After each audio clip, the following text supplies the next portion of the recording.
this workshop is engaging the library culture. If you want to go to the next slide. So I'm a mom of 2 children in the public school system. Beginning January 2022 is when I started doing research on the school libraries and the book contents. In the fall of 2022, I was appointed by Governor Ricketts to the Nebraska Library Commission. That was definitely something where God had to tell me 3 times, hey, apply for this, and I was like, okay, fine. But I do have to say that even though I was appointed by Governor Ricketts for the Nebraska Library Commission, everything that I do, all my research, all of these talking points that I have are my own research materials, opinions, and efforts. It has nothing to do with my appointment on the commission. My mission is to expose the agenda, make research easy to access, get others involved, because together we can make a difference. So go to the next slide. This is my website. So this is the homepage. It's educatingparents.org, which I do have resources at my table that will have all that information as well. Next slide. At the bottom of that first homepage there are options for the digital PDFs of what I have today. So I have instruction manual, so to speak, on how to find things in the school libraries, as well as specific district information. So there are some districts, like Plattsmouth, for example, that do not use the Full-Lit website. So I have individual district pages that have instructions if it's not according to the main website that most schools use. Next slide. So each district will have a page. My goal ultimately is to have a page for every single school district in the state of Nebraska. Obviously, that's a lofty goal. And I've only have about maybe 5 different ones right now, but it's a work in progress. So definitely check out the website under the district school pages. And if you don't even see your school listed, then please reach out to me and I'll start doing research on those. This is an example of the Papillion-La Vista School Board, or school district, website. So each page, next slide, sorry. Yeah, so each page will have a Google map, and you can see there's little icons there. Those are the different schools in the district. And then each thing, when you click on it, will have books that have been found in the school from a list of books that I've already researched. So you can actually look at those. And then there's kind of like a little quick fact there on each district. So this one says specifically that there are at least 2,130 egregious titles found in the Papillion-La Vista Community School libraries. This does not mean over 2,000 different book titles. It means number of copies. So if we go to that next slide, this is kind of a snapshot of what the actual spreadsheet, the database that I have. You can actually click on that district page and see this spreadsheet. It's kind of hard to see, but those numbers there that are kind of in a square, those are higher number of volumes. So some titles have 108 copies, 104, 128. When I see higher numbers like that, it suggests to me that they're using it for school curriculum because they need a high volume for all these students to be able to read those copies. So I haven't verified that with the school district because my kids don't go to Papillion, but I'm assuming that to have that high number of volume, you need it because you have it for school curriculum. Whereas there's some books in there that only have 1 copy. So just to the left of that box, there is a book called Call Me By Your Name, and I apologize right now because I'm going to tell you some of the stuff that I talk about. I won't go into huge detail, but it is explicit. So that book, Call Me By Your Name, there's 1 copy in Papillion-La Vista South, and there's a passage or a portion in that book that there's a boy that's masturbating into a peach, graphically, and then his crush eats it.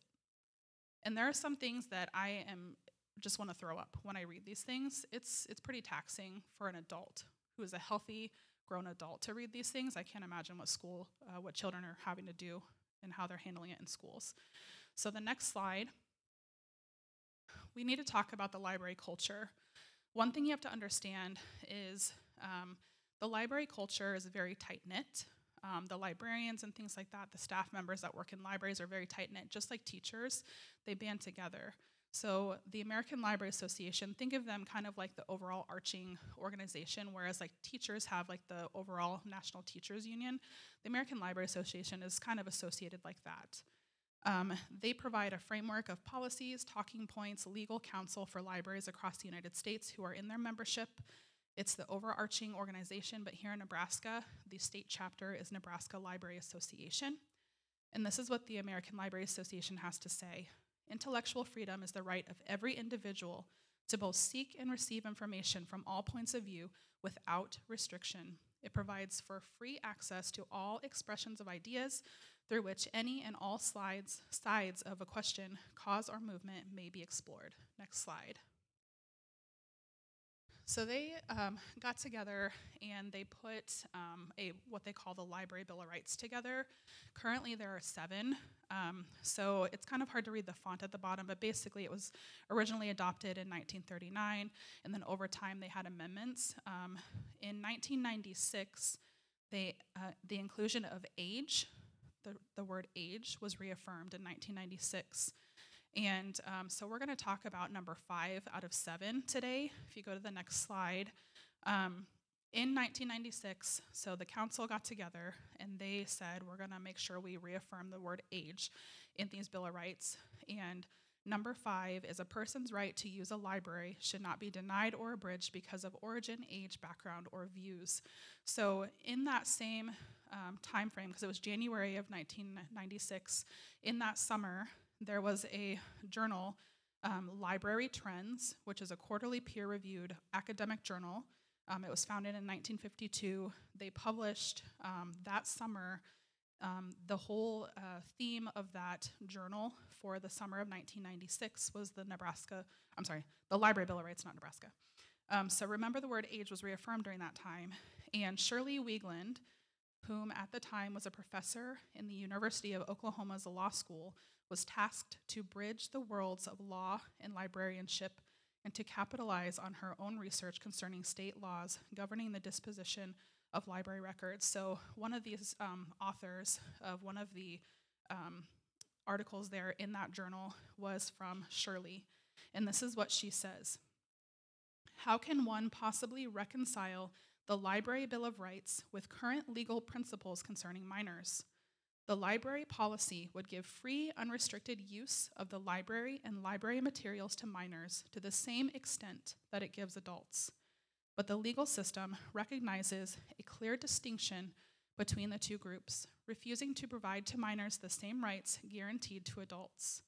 No matter how strongly the library profession believes in the minor's right of access, no matter how strongly worded the Library Bill of Rights, an argument in favor of providing minors with the full panoply of rights would fail in a court of law.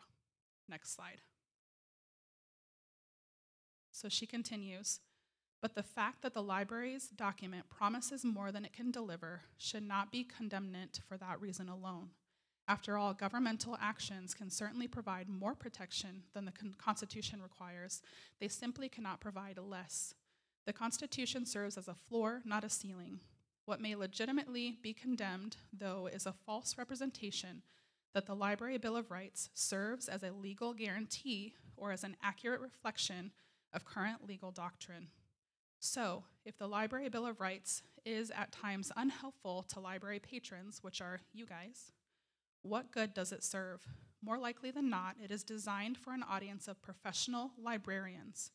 It will not offer much protection in the midst of the First Amendment dispute. Next slide. So we have to understand that there's no authority. The ALA does not have authority. They're not a government agency. They are not elected or appointed by the government. They are not appointed or elected by the United States citizens.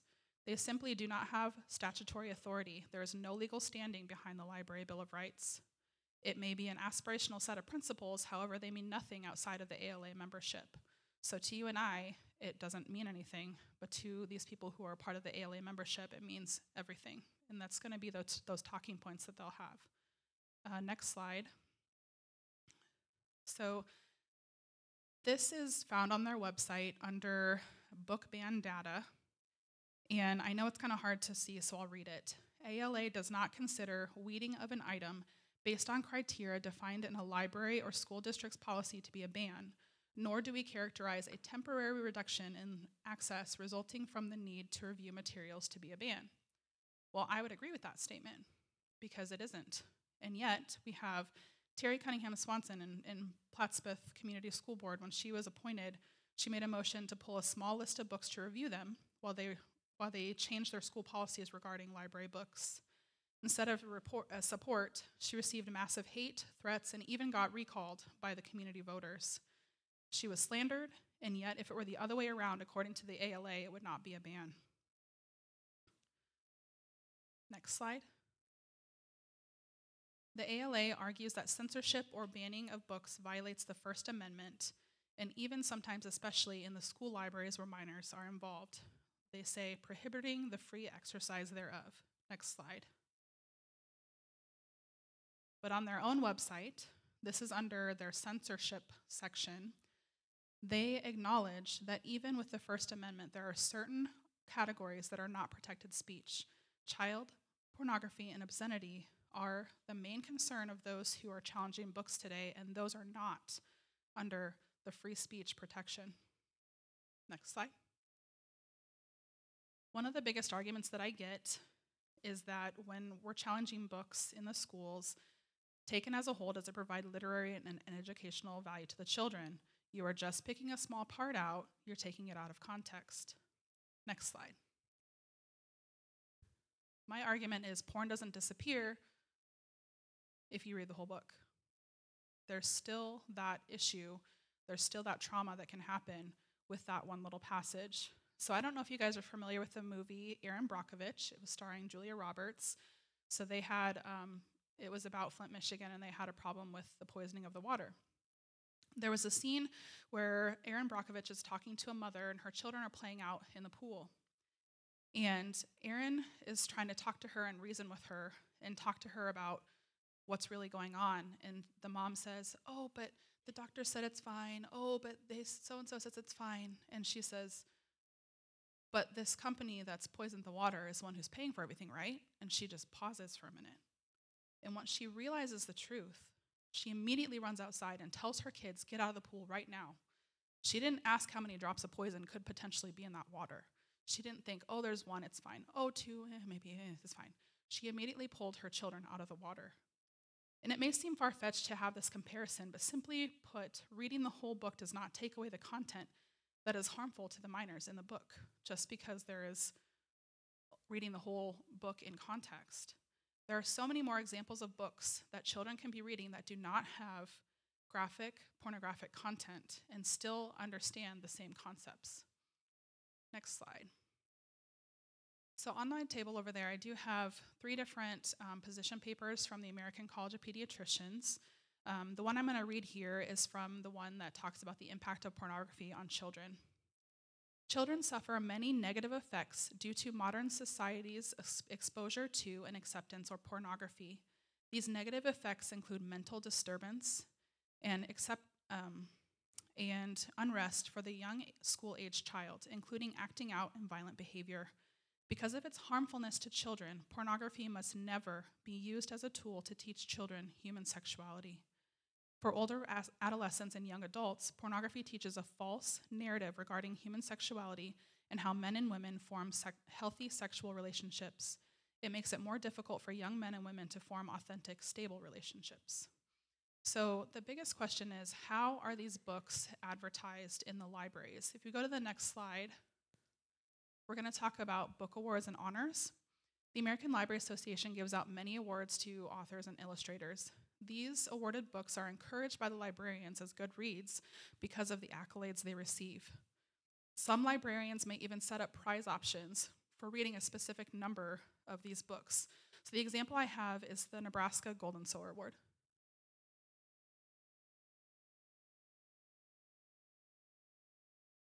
Yes, yeah. So we're going to go one more slide really quick.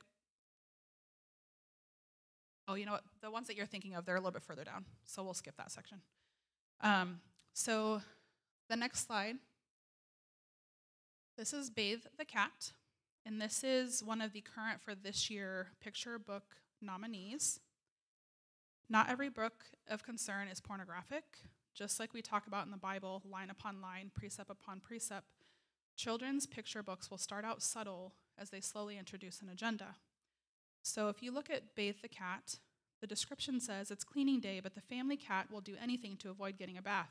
So instead of mopping the floor or feeding the fish, the family is soon busy rocking the rug, vacuuming the lawn, and sweeping the dishes. Bouncy rhyme carries the story headlong into the growing hilarity until finally Dad restores some kind of order, but will the cat avoid getting his whiskers wet? So if you just hear that description, it sounds innocent. But then if you look on the fridge there, the furthest right picture, I have some circles that might be too small to see, but if we go to the next slide, you'll see that there is a transgender flag. Transgender flags are represented in many picture books available for children in both the school and public libraries. Teaching children by repeated image association at a young age sets them up as easy targets for a deeper agenda as they get older. This is a coordinated effort to prime our children. This is not a coincidence. Next slide. So recently I saw a documentary that was available for free on Twitter or X called The War on Children, and it was produced by Robbie and Landon Starbuck, who used to be in the entertainment industry. It was in this documentary that I found out about the mere exposure effect, which is our tendency to develop a preference for something merely due to being familiar with it. So here's some quotes from the documentary, and you can actually go to thewaronchildren.com to actually look more into the documentary, but a couple of the quotes here. The more you show something, the more they start to like it or prefer it. Mere exposure effect is the reason why society is now flooded with imagery of what would have been considered fringe by most people only 10 years ago. Mere exposure effect is how the media creates the reality that we live in, makes us consider things normal that have never been normal before. This social engineering is how you make people see theories as facts, facts as theories, opinions as violence, silence as safety, and men as fully able to become women with the snap of their fingers. With the power of the mere exposure effect, you can make almost anyone believe anything with enough pressure and exposure. This makes it one of the most dangerous weapons that kids face today. So you have books written by authors, you have textbooks, you have social media, you have children's television, you have adult television, you have movies coming out, you have music, and they're all pounding the same message about gender confusion, LGBT themes. And because of that pressure, even through advertising with companies, look what happened with Dylan Mulvaney and all these different things. When we put enough pressure, then people will start to believe it and will start to prefer it. So the next slide talks about the illusory truth effect, this is the one that I had known about previously before this mere exposure effect, but it's kind of the same thing. When we are repeatedly exposed to misinformation, we're more likely to believe it's true. So not only with that mere exposure effect do we prefer it, but then with the illusory truth effect, we begin to believe that it's true. Okay, next slide. So the Alex Awards, I want to point this out, and we'll skip those two slides because it's in this section. But this slide and the next slide we'll do, and then we'll skip the ones after that because of the graphic nature. But this is important because the Alex Awards are books written for adults, but they have special appeal to young adults ages 12 through 18. The ALA on their website writes this about the ALA selection.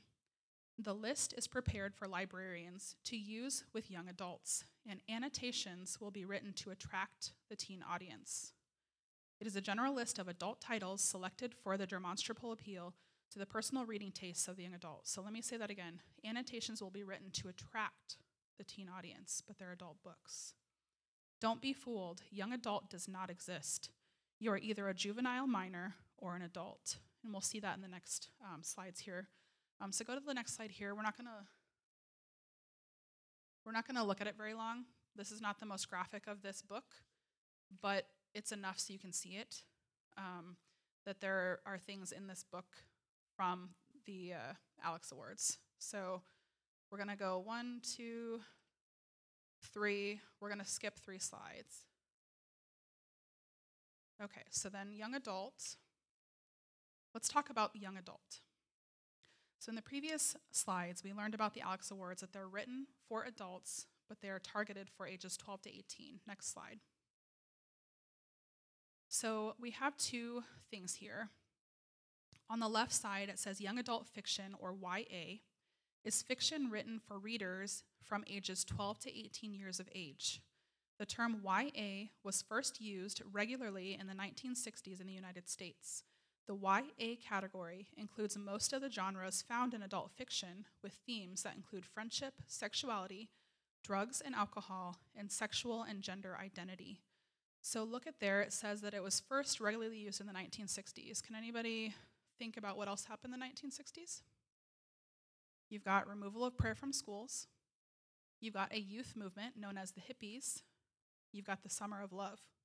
And all this happened in the 1960s. So is it any coincidence that maybe with all these things happening, that young adult fiction, young adult now means ages 12 to 18?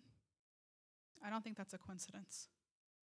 But in science and in medicine and social science, a young adult is generally a person in the years following adolescence, sometimes with some overlap. Generally, the term is often used to relate to adults in ages range 18 to 40, with some more inclusive definitions extending into the mid 40s.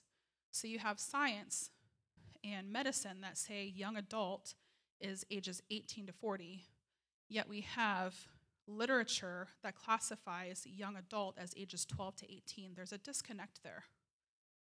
And it's intentional, because if you can dumb down what it means to be a young adult, then these children, these minors, are considered adult. All right, so this next slide, I just want to point this one out. We won't go to the slide after that because it does have some graphic things in there. This is a book called Triangles from Ellen Hopkins. She at least is gracious enough on her website to tell us that she writes adult and young adult fiction. The book there, Triangles, is under her adult books. So her website, I kind of squared that.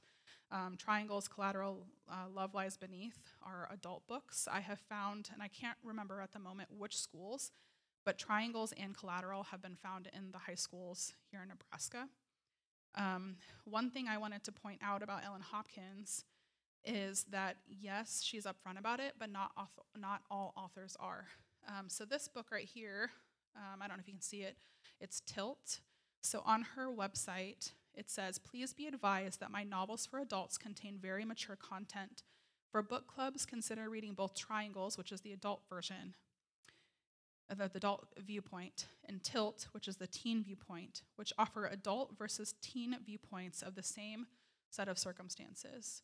So essentially, it's the same set of circumstances in the adult one, but it's having it from a child's view in the Tilt version. So she tries to say, oh, it's young adult, it's on the kid's point of view, but it's still the same circumstances, so the same pornographic material.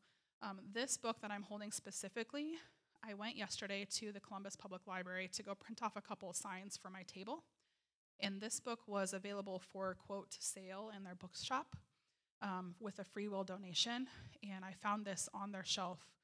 So it has the actual Columbus Public Library barcode on there. You can see it on the front. So at one point, this specific copy was on the shelf. I don't know, because I haven't done research, I found it yesterday, if they've replaced it with a revised version. Maybe they had multiple copies, but I'm willing to bet that it's still available in the public library here in Columbus. So we'll stay on this slide for a second. I'm just going to explain. The next slide that I was going to show you has to do with BDSM, which, if you are familiar with that, it's bondage and discipline, dominance and submission, sadism and masochism. It has a very graphic description of somebody participating with another person with that. So let's skip that and go to Nebraska Revised Statute 28808.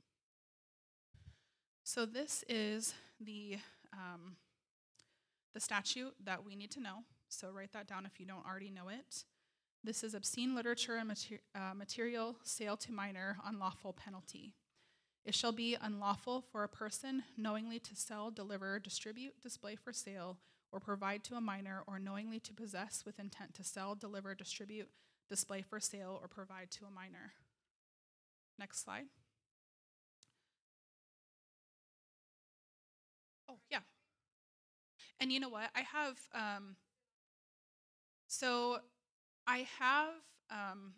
the ability to send a digital copy of my notes and everything if you want it, for sure. But yeah, 2808, you can look it up online. Yep.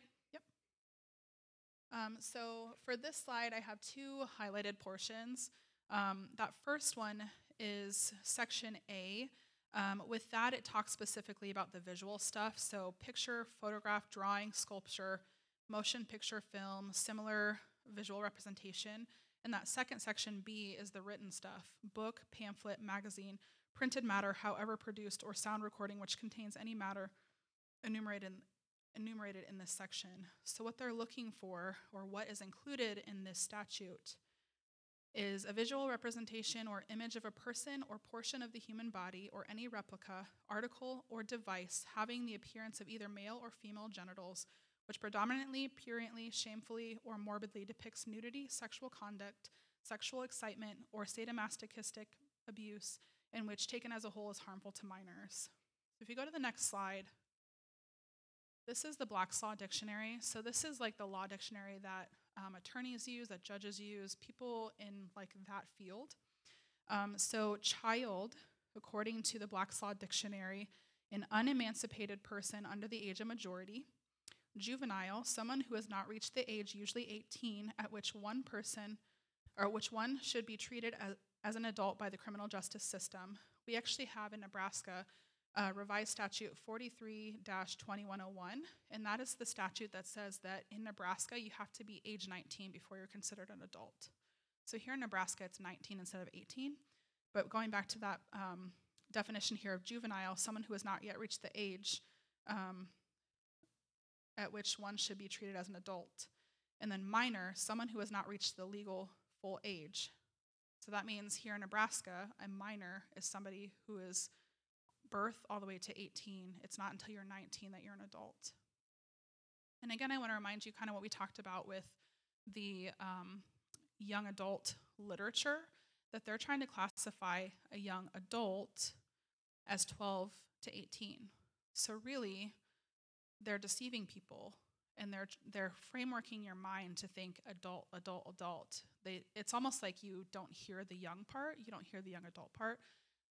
And that's what the libraries will really kind of focus on when they talk about, like a few slides before, when we talked about that number 5, that regardless of age, they should have full access because they're training people to think young adult. Okay, so the next slide. With all that we've learned today, you're probably wondering why. Why is this obscene material able to be in the library?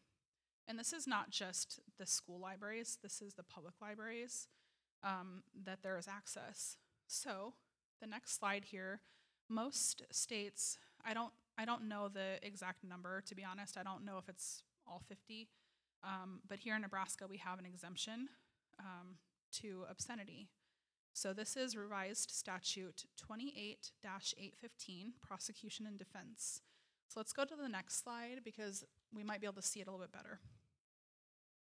Such person's activity consisting of teaching in regularly established and recognized educational institutions, galleries or libraries, or the publication or use of standard textbooks, films, tapes, or visual aids for any such institution, or the practice of licensed practitioners of medicine or of pharmacy in their regular business or profession, or the possession of established schools teaching art, or by public art galleries or artists or models in the necessity line of their art, or to relevant references to or accounts or portrayals of nudity, sex, or excretion in religion, art, literature, history, science, medicine, public health, law, the judicial process, law enforcement, education, public libraries, or news reports and news pictures of any form of news, media, or general circulation. So that's a lot, that's a mouthful.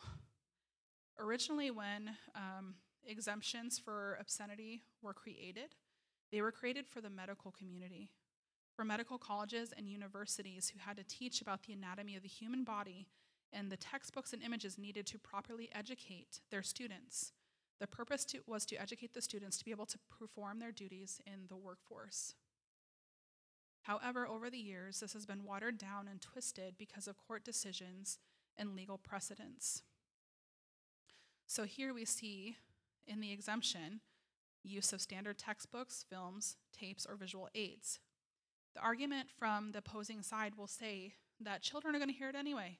You might as well have them hear it in a safe place. However, this exemption was for the purpose of education, health education, and not for sexual gratification purposes.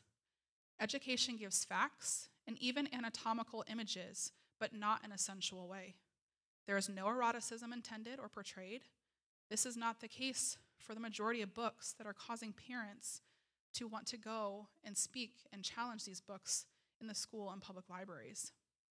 So when the opposing team says to parents, you don't have the expertise, you don't have the credentialing, you don't have the doctorate, do you think these authors do? Do you think they hold PhDs? Do you think that they have that expertise? No. What we're arguing for is this. We're not arguing for textbooks. We're arguing against pornography and harmful, obscene materials. So when the opposing team says you don't have the credentials, then remember that these authors don't have those either. Okay, so next slide. What needs to be done to protect the children? So if we go one more slide, LB 441, this is on the state level. I really appreciate Senator Albright because she's been consistent with this bill. We need to be asking why the Judiciary Committee is sitting on the bill. Why are they not bold enough to do what is right? At least give it up to the floor for debate. Get it to the floor.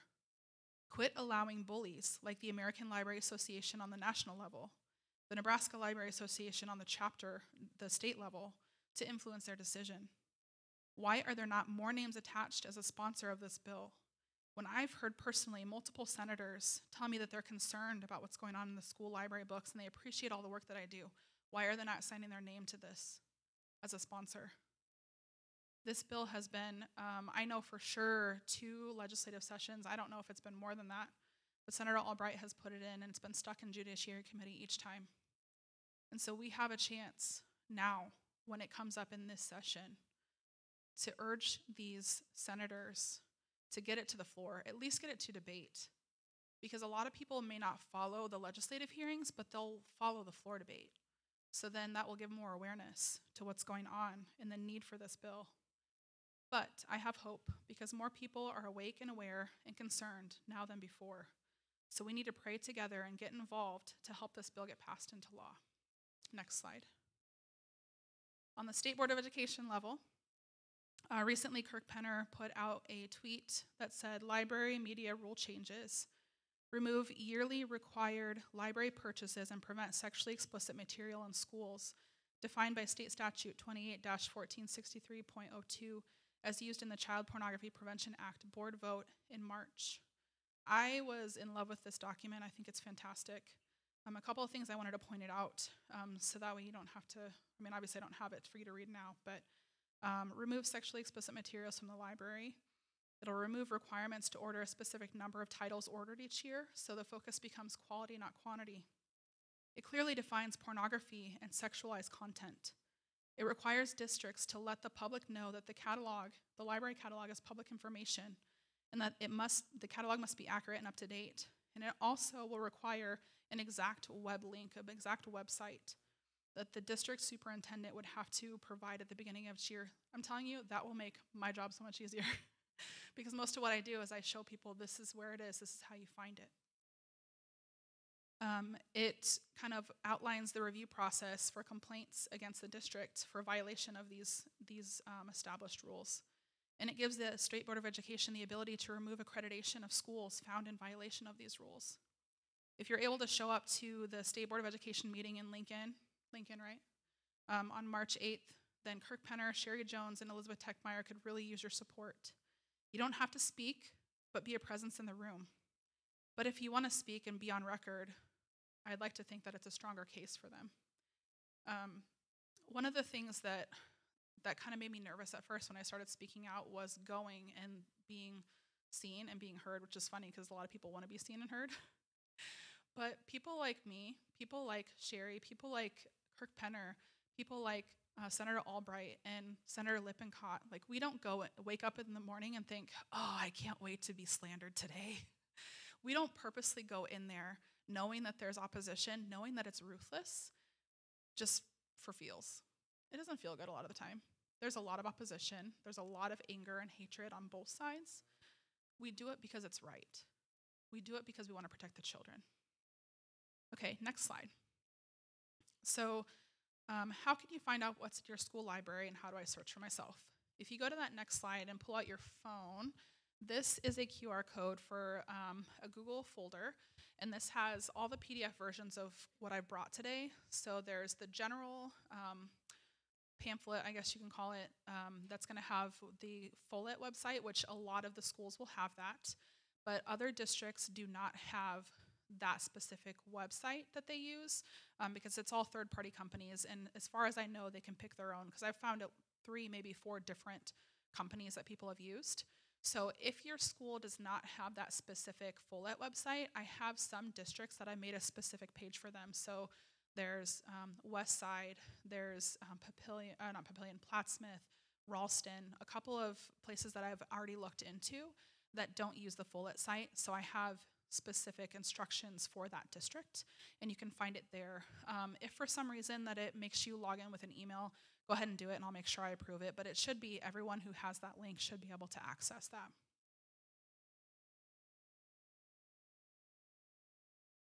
The nice thing also about the digital version of these is the links that are provided. Like if you grabbed a paper copy today, you can actually click on those links and it'll go straight to the website. So the digital, in a way, is better because then you can just click on those. You don't have to type in that whole long thing, whereas the paper ones are.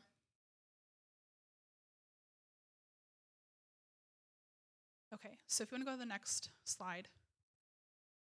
This is important because you always want to cross-reference. So it's going to be hard to see there probably, but that left picture, what girls are made of, this is a screenshot that I took of the school library catalog summary. It says 16-year-old Nina Fay investigates the difficult world of teenage relationships and dysfunctional family dynamics. It's very vague. So what does that mean? What does teenage relationships mean? What does dysfunctional family dynamics mean? But then when you go to goodreads.com, this site basically, it has authors who are on there. It has people who read the books. It's very much a literary community. They will give reviews. They'll talk about what they liked, disliked about the book, and they're going to be completely honest with you, and they'll put spoiler alert and all these things, and you can read about these books from an actual perspective of a regular person instead of a scholarly, this is what we have to put and carefully be vague. This is like the real deal that you can use this site and type in. Sometimes I'll type in like keywords that I'm searching for in the comments and everything, just so I don't have to read through the thousands of things. But this person basically says the author doesn't skim over any nasty details about sex, masturbation, or abortion. It says it's all about the nastiness. And I wouldn't have known that if I didn't go to goodreads.com. I would just sort of seen, oh, teenage relationships. What does that mean? So double check everything that you do. Don't just go to the school library page and say, oh, it's about friendship. Okay, well, what kind of friendship? So goodreads.com is a good source that I always cross-reference with. Okay, next page. Okay, so what else can you do? You can vote for and support candidates that will stand up for parental rights, be transparent, fight for the protection of your children. School board and state board of education candidates are crucial, especially when you think about state board of education right now. We have 4 amazing candidates that would completely flip our board. We need good, godly people, some not rhinos. We need conservative people, godly people who want to do what's right for our children. And these are crucial. In my district, specifically, I know of one person who just put his hat in the ring. I don't think that he's well known per se, like he hasn't been making waves for years type thing, and he's already being slandered by Seeing Red Nebraska. So it pretty much tells you, hey, vote for him. But there's people throughout the state who are stepping up because they're parents, they're concerned citizens who love our state, they love our children, and they want to bring back righteousness, and we want to flip these boards and things like that. Search the school catalog, which I gave you the resources to do. Search it for yourself. If you have questions, please email me. There will be a QR code at the end of the slide that you can kind of look at my social media and all that kind of stuff. Please reach out. I love hearing from people. Hey, have you heard about this book? Hey, have you heard about what's going on in this district? And most of the time I haven't. So I love research. That's what God built me to do. And so I just want to encourage you, please, like, reach out, and I would love to answer anything. Speak at the school board or state board of education meetings, legislative hearings. It's intimidating at first, but the more you do it, the stronger you become. It becomes natural. Share the resources that you've learned with friends and loved ones. I'm amazed that there are so many people who still don't believe that it's going on. I'm amazed at so many people who just want to have the blinder over their eyes and they refuse to like see what's really happening. A couple years ago, I did some door knocking for Marnie Hodgen, and the number of times people said, "Oh, I don't think that's really going on," and kind of shut the door in your face. But if you can have that conversation and have those talking points, that's kind of why I have some of these books, not to read them and support the author. I'll get them from thrift stores or things like that where their barcode isn't scanned, so they don't think, "Oh, this one's popular, let me get more of these." But to show people, like, this is real. I'm not making it up. Here, see for yourself. So sharing that is important, because the more people that we have looking and seeing what's going on, the more the darkness is exposed. Next slide. Of course, donating and supporting those who are raising awareness, not just me, but other people. We're interceding for our children. All the resources that I provide, I want to make sure I provide for free. I don't want anyone to have the excuse of, I can't afford X, Y, and Z to do it myself. I want to get the resources out. It's important that we share the truth, and the truth is priceless. So I don't charge for speaking at things. I don't charge for materials. My website is completely open to the public. I'm not going to have you pay on a Patreon $5 a month or whatever to say, "Hey, you want this information? Come pay me." The important thing is the truth and sharing that. And so donations are really appreciated, because that helps me to continue what I do. And then the last slide, that is my business card. And that QR code there is going to have a link to my link tree. So with that, it has the website. It has some of the research, like the College of Pediatricians documents, like in digital form. It's got social media and all of those type of things on there. So you can scan that QR code and go to all of those resources there. Because really, we need to let people know that it is really going on. We have to let them know how bad it really is. Because if we don't change it now, who knows who's going to be affected? Who knows who's going to be suffering in the future? And we're not talking about just this generation, those who are in middle school and high school now. We're talking about their children and their children's children. Are we changing the trajectory of their bloodline, of their lifeline? Okay, so that's all I have. So if anybody has any questions.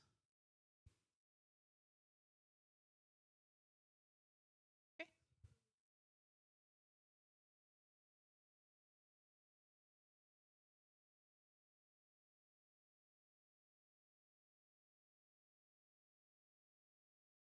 So as of right now, so how it works with the library commission is there's 6 board members, or not, I keep saying board, but it's not, it's the commission, we're commissioners.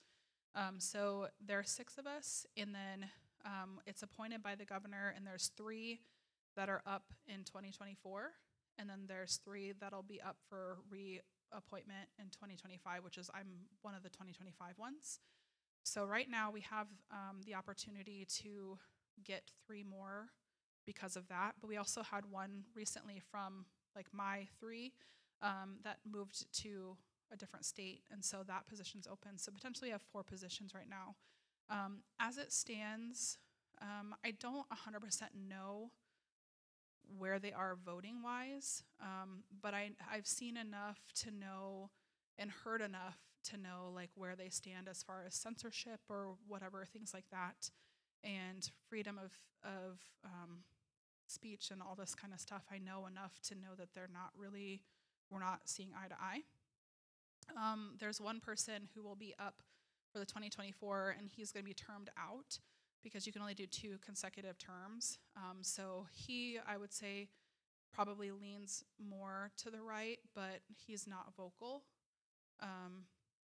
And so once he leaves, I think it would honestly just be me. So we need to get some people applying with the governor's office that will actually try to work on things.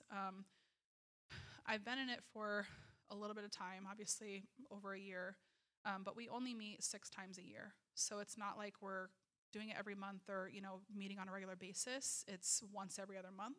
So I haven't gotten a lot of experience, I feel like, even though month-wise it's been a while. So I'm trying to figure out what that looks like. I do know that the commission, in their budget, they're paying, services for memberships like the ALA, which I don't think is right. And I don't think that we should be funding an organization that is pushing so much of an agenda. There's another alternative actually that's rising up. I don't have the name of it, but there's an alternative other than the ALA. So if we can start getting people in other states, going for this organization instead of the ALA, because there are states who are actually saying we're cutting ties with the ALA, which is great. But if they can get that other one set in place, then maybe that would kind of encourage other states to kind of go along that trend.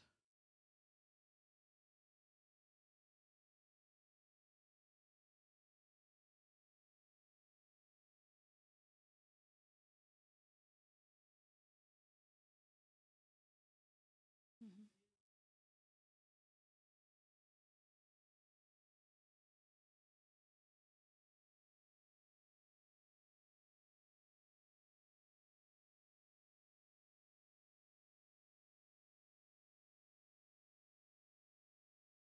Mm-hmm.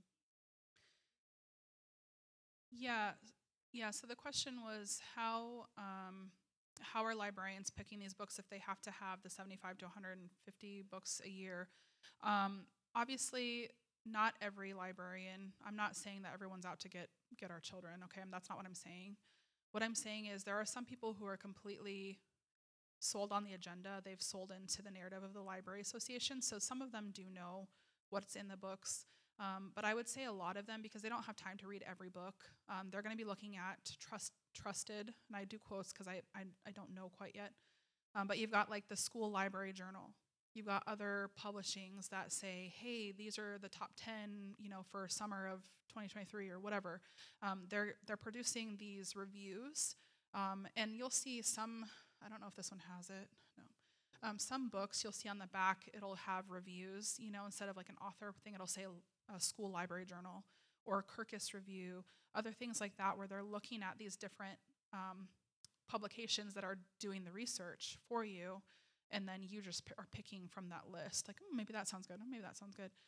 So I think some of it is, maybe they don't know how bad it is because they're just trusting these sites and these resources. But some of them I do think that they know what's in there and they're picking those things.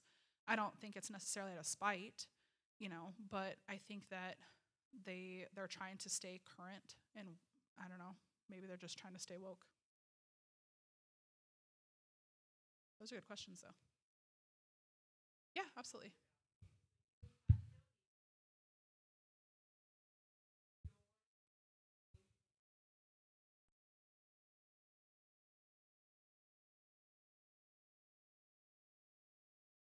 Yeah, definitely research the candidates. Who's for this district? Who's okay? Lisa Schonhoff. Okay, yeah. Yep. Yes, definitely look deep into what they actually stand for, because unfortunately we are seeing the effects now of people who put the R behind their name and then they're not really wanting what's good for Nebraska. So, well, if you have any other questions, I have a table over there. You'll have my contact information. It's on the little worksheet there, so you can grab that from that spreadsheet there. Well, thank you so much for listening. I really appreciate anyone who is willing to listen, because when I started this 2 years ago, I felt like I was the only person. I felt like I was like, trying to find resources and asking people, and there wasn't really any advice to give. And so I kind of, the reason why I made the resources that I have is because I didn't have that. And I knew not everybody's driven and passionate like I am. Not nobody, but like it takes a special person to want to sit in front of a computer and research all day. So, I'm a full-time outside of the home worker. I have 2 young kids, so I'm a lot of times staying up late at night to do research, and praise God, he has given me that ability to be a night owl and to love research and to be able to sit in front of a computer. And it honestly, it fuels me, like gives me gives me more energy to be able to do those things. So I was definitely called for this, but not everybody has that time or the commitment like I do. So that's why resources that are easy to access and to have trusted websites like booklooks.org is another one I would recommend to you, that have done the research for you. All you have to do is just go take the 5 minutes to look for yourself, and you'll see exactly what we're talking about. Okay, well, we stopped. Yeah, thank you. We stopped about 10 minutes early, so you have about 20 minutes before the next session.